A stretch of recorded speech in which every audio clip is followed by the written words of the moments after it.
Hi guys! Another pang patanggal sa kainit sa panahon na pud ang atong himuon karon. So gahapon nagpalit man lagi ta og mangga no. So ato karon siyang himuon og mango tapioca. Okay, so ganahan ba kamo kaon og tapioca? Pero ang makapababag nimo di ka katigo mo luto sa sago. Tudloan mo na ho karon unsa ang pagluto sa sago. So inigluto sa sago guys. Gagmay ning siya nga sago hap kay para sa tapkuan man lagi ni para sa mango tapioca.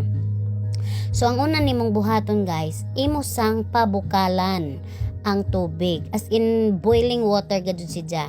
Usa nimo ihumol ang imong sago. And then once inighumol nimo, imo jud na siyang kurahon aron dili siya magstick didto sa ilawom sa pan nga imong lutuan.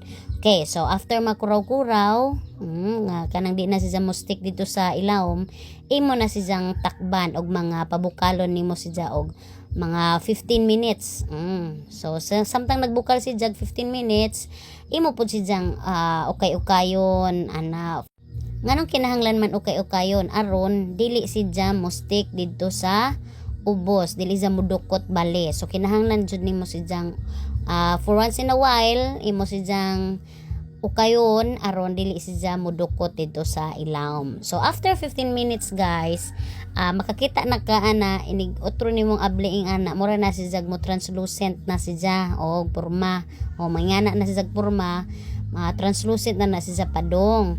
So ang atong goal ingani is kanang mo translucent siya, but not necessarily nga ato jud siya kuanon nga tanggalon ang puti sa sud sa sago kay it would take a very long time no aron maputi siya tanan diya mahurot na imong gasol.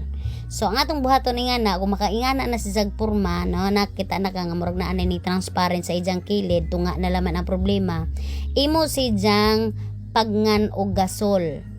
Di ba kay init pa man na si jag gikan man na siya nagbukal, muluto si jag didto ag ija bisan wa na nag-init ang wa na nag-on ang gasol. So nagluto siya dito sa ilawom gamit ra ang kainit ni ja bisan wala nay kadyo. So imo po na siyang ibilin dihag mga 15 minutes nga nagingana ra siya kay maluto man na siya din ha mo anam-anam man na siya kaluto, makasave pa ka sa imong gasol no ingana. So after 15 minutes og inigtan-aw nimo kuwangan paghapon or tan-aw nimo sakto na, pwede nagdi na nimo siya pabukalan og utro. Kani pagtanaw na sa aho kay murag medyo pa magkuwangan pa maggadud siya og kanang pabukal aron mo translucent pa siya og samot. So aho siyang gipaandara na pud na siya og gasol man ang nagbukal-bukal na pud na siya din ha. Pero inigtan-aw nimo kung okay na ganing para nimo, then di na nimo pasigaan. Kung inigtan-aw pud nimo kuwangan pa unya kuwangan pag tubig kay kanang ning hubas na bali, pwede nimo siya dugangan og tubig. Now ang pinaka-importante ani after nimo na siya mahaon og naluto na kay para naho na luto naman na kay total makaon man na bisag na paghihapoy puti-puti din na sa sud. Ag kana para di na siya magdikit-dikit kinahanglan gud na nimo siya nga pabugnawon in running water, as in running water. Kani gud ang pinaka-importante, running water na nimo siya pabugnawon. Kay once gani di na nimo siya pabugnawon sa running water, magdikit-dikit na kay kani siya made of cassava man ni siya, magdikit-dikit na siya og inigsagol nimo ana dito sa imong kanang salad, mura nagsip-on kay experience jud ni na kaduha ko nayari ingani ganahan gud ko maghimo og tapioca mangingana pero di ko katigo muluto sa sago.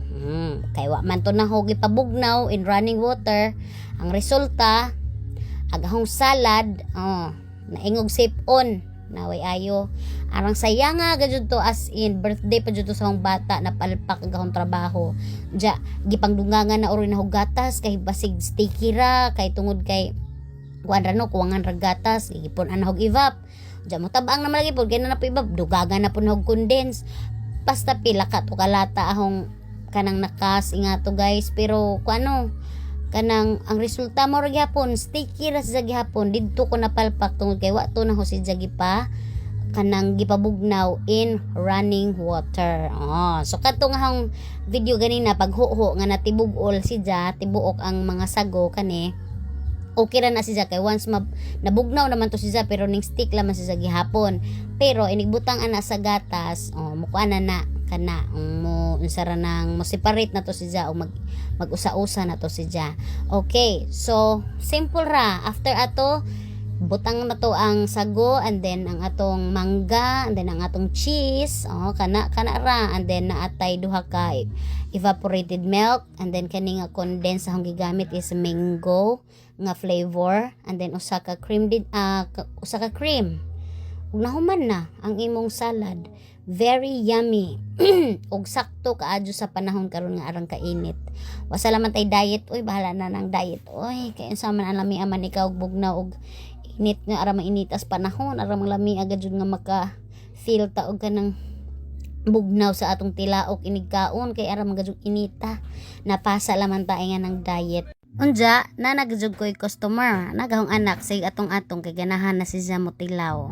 So ako pa siyang sige nga karon na taod-taod kay ato pang i-mix ang kuan atong gihimo aron well incorporated ang mga ingredients o pwede na siya makakaon.